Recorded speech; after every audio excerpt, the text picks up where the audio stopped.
Do you feel like you've only scratched the surface with your Inktense pencils?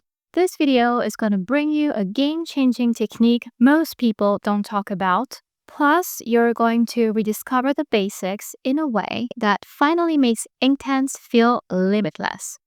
Hi, I'm Françoise. Welcome back to my channel, your resource for watercolor and watercolor pencil art that feels real and magical all at once. Along with watercolor pencils, I've developed a bunch of techniques for Inktense pencils because tutorials for water-soluble tools are so limited and usually very basic. Inktense are ink-based with rich and beautiful colors, but they're not as tricky to use as they seem. First, I'll share the simplest supplies and techniques to paint almost anything. Then I'll show the process with this reference, a smooth background, striking mushroom, and a textured ground that's surprisingly easy to render once you see how. The best approach is to keep things simple, always. It's a lazy way to paint that works for every subject. For the sketch, for example, a minimal outline is enough. Rather than the Inktense pencils, you can just use a regular HB or 2B graphite pencil. It's gonna be easier to erase. Here, I just marked the mushroom shape is the start of this painting and the most detailed element, so it's important to at least have that outlined. And I know it might feel intimidating at first because we don't always know where to start, but that's the kind of skill and confidence that you're going to learn to build over time by simply giving it a try. A minimal palette works best. It keeps your painting harmonious and avoids jumping between too many pencils. A swatch sheet is convenient to pick colors quickly, and for this piece, I want hints of blue in the mushroom cap, and yellow and red will give a warm autumn glow. These are my midtones. I also add a dark brown for shadows and white for highlights, so just 5 pencils are all we need. Before starting, it's better to check that the colors mix well. Blue plus yellow gives green, and red plus yellow gives orange, and it's perfect for autumn. One thing though, is that my first brown wasn't dark enough for strong contrast, which is key for realism. So I switched to a deeper bark color to add depth against the bright tones. And I love Inktense in particular for the white choice of deep browns and grays because even with top quality watercolor pencils like the Faber-Castell Overture, I didn't find that kind of selection. For supplies, everything I'm using for Inktense also works with my watercolor pencil art and traditional watercolor paintings. First, watercolor brushes, flat, round and pointed, in sizes that fit the subject. A variety like this is always good to have for a 5x7 to 9x12 inches sheets. Next, watercolor paper, and there the Inktense branded paper works fine, but it is pricey, and honestly, I don't find colors more vibrant on it, so that one is not a must. I prefer other watercolor papers. For smoother subjects with no background, for instance, hot press paper with a weight of 270 to 300 grams per square meter. And for landscapes, I prefer 100% cotton watercolor papers, cold press, 300 grams per square meter, and Asha and Bohong are my current go-tos. As you'll see next, landscapes usually require more water in the beginning. That's why using papers that allow us to paint for longer without the paper drying too fast is essential. With pencils, 1 water jar is plenty. Paper towels are always useful, and you'll see why next. A simple pencil sharpener works best in my experience, but whatever you have is fine. Sandpaper and a spray bottle is a combo that is game-changing. A plastic palette can also help, and I'll show you how with my painting. A heat gun is useful if you want to speed up drying, but completely optional. And the white Inktense or white watercolor pencil will be a must for the highlights. That's it, so now we're going to start painting our mushroom scene. With Inktense pencils, there are 3 main ways to paint backgrounds. You can do it with coloring, or swatching, or sandpaper. The basic coloring technique takes time and often leaves marks or streaks. And that's why I only use it for small areas. The swatch technique consists in scribbling onto a palette, then activating with water, and that makes Inktense behave like watercolor. The paint is smooth this time, but the color is lighter because it's more diluted, so it's useful but limited. The sandpaper technique is my favorite. Sand the pigment, rub it into the paper with a paper towel, then activate it with a brush or a spray bottle. The result is smooth, vibrant, and streak-free. Some light texture remains from dust, but it actually looks natural and charming. And yes, it uses up pencils faster, but better to use them to their full potential than to hold back and have them sit in a drawer. For this mushroom scene, I want a smooth, deep, colorful background. So the sandpaper technique is going to work best. I sand each mid-tone color first, roughly, with the help of my reference. Then, with a paper towel, I rub the dust into the paper, and there you want to switch to a clean area of the towel often so that one color does not contaminate another. And once the base is in, I feel more confident to layer darker tones for depth, and here it's my bark color. Then I go back and I add another round of midtones for more vibrancy and also realism through overlap. This helps create gradients between colors. Now for activation, you can use a brush or a spray bottle. A spray bottle from far away gives an even wash, while if you hold it closer, it creates more highlights.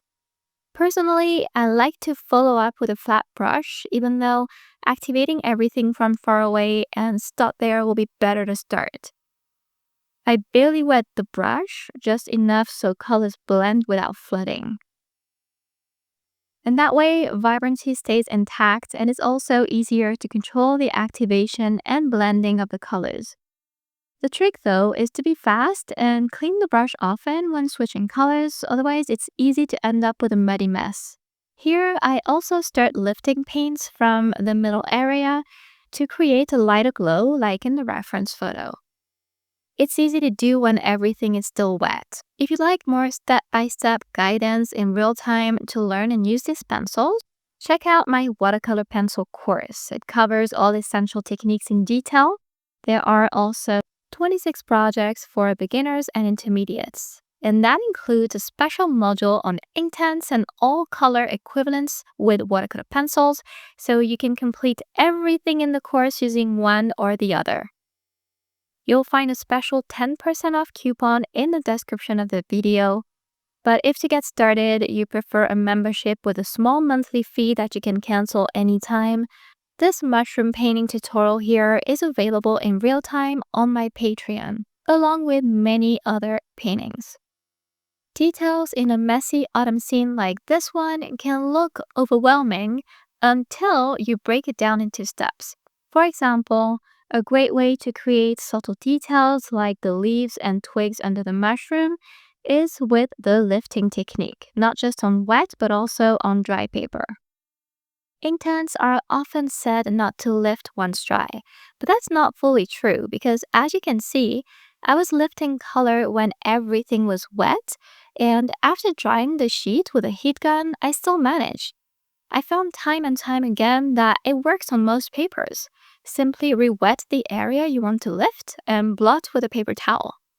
This is going to create a base of the painting that feels more alive, as you can see, quickly and easily, and because it is subtle, it also looks realistic. For writer paper parts though, I think it's best to avoid the area from the start, just like I did with the mushroom. Now the mushroom itself is the star of the piece, and it is not that big. So here the basic coloring techniques everyone knows will truly shine. My advice is to keep your pencil tip neither blunt nor very sharp, just in between. And also try and use a light hand by not pressing too hard, and use small circular motions rather than back and forth strokes. With blue, I only color the left side of the cap, since that's where the reference shows more saturation. I found out the hard way before that intense colors can overpower white areas very quickly. That's why I leave the right side of the mushroom alone, and I will add hints of paint there later, as you'll see. Now I use color brown as a colored pencil to sketch twigs directly on the ground. Most things in landscapes aren't meant to be perfect like a portrait, and that's why it is not necessary to sketch them ahead of time. I drop in more color around the ground area, not strictly copying the reference this time, just to make this area more interesting and ensuring color harmony. I found that the goal with the coloring technique, if you're looking for the simplest and quickest way to paint with Inktense, is to build an accurate dry version of your subject before activating anything. And that's why I already add shadows in key areas of the mushroom by observing the reference, and now it looks almost finished. To activate a small coloring like this one, we need precision and control, and that's where I had to teach myself in the past with a technique that makes that step easy.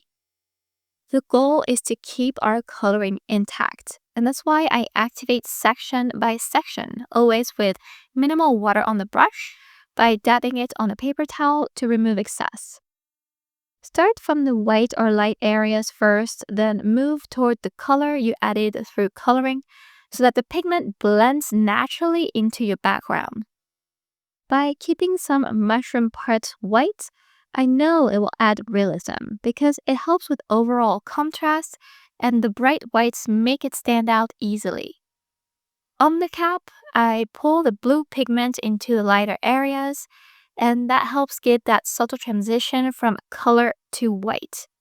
And for the ground, I activate dark tones and pull the color slightly to suggest natural twigs and grasses.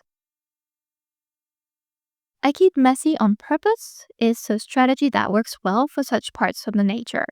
It makes the painting easier and also loose, like a painting, not a photo. But when it comes to realism, it's actually the color variety, the pencil and brush strokes, and the dark tones versus the lighter ones that make it. Final details are super key to finish a painting, and Inktense pencils will help you do that with simple techniques. For sharper effects, for example, you can wet a pencil's lead and drop intense hints of color like I'm doing with blue and later brown directly onto the mushroom cap. This adds texture and life. A dry, sharp pencil works great too. For example, here for twigs and fine details, things not even in the reference, but that as the artist, you decide will enhance your painting. Remember, realism with Inktense doesn't necessarily mean perfection. Messy strokes done with intention create a natural, lightly ground layer after layer. Now look at this. A light color like yellow, layered dry, on top of dark tones, still glows beautifully. And this painting, I find it's an asset to start creating highlights and make some branches stick out more. The white pencil also helps for that, but the key is to not overuse it. So I use it dry on dry paper, like a colored pencil, for soft highlights, just a bit, not everywhere. And then I wet the lead for stronger textured effects. Both ways are incredibly effective for finishing touches, as you can see. And there is a beautiful mushroom painting now with Derwent Inktense, using a process that works for any subject once you know and practiced it a bit. I'd love to hear from you in the comments. What's your favorite technique here? Don't forget to grab your discount link below if you'd like to learn with me in my full water-soluble pencil course. And if you'd like more forest-inspired art this fall, subscribe and follow along because I'm feeling inspired and I have plenty more coming your way. Thank you so much for watching and see you next time.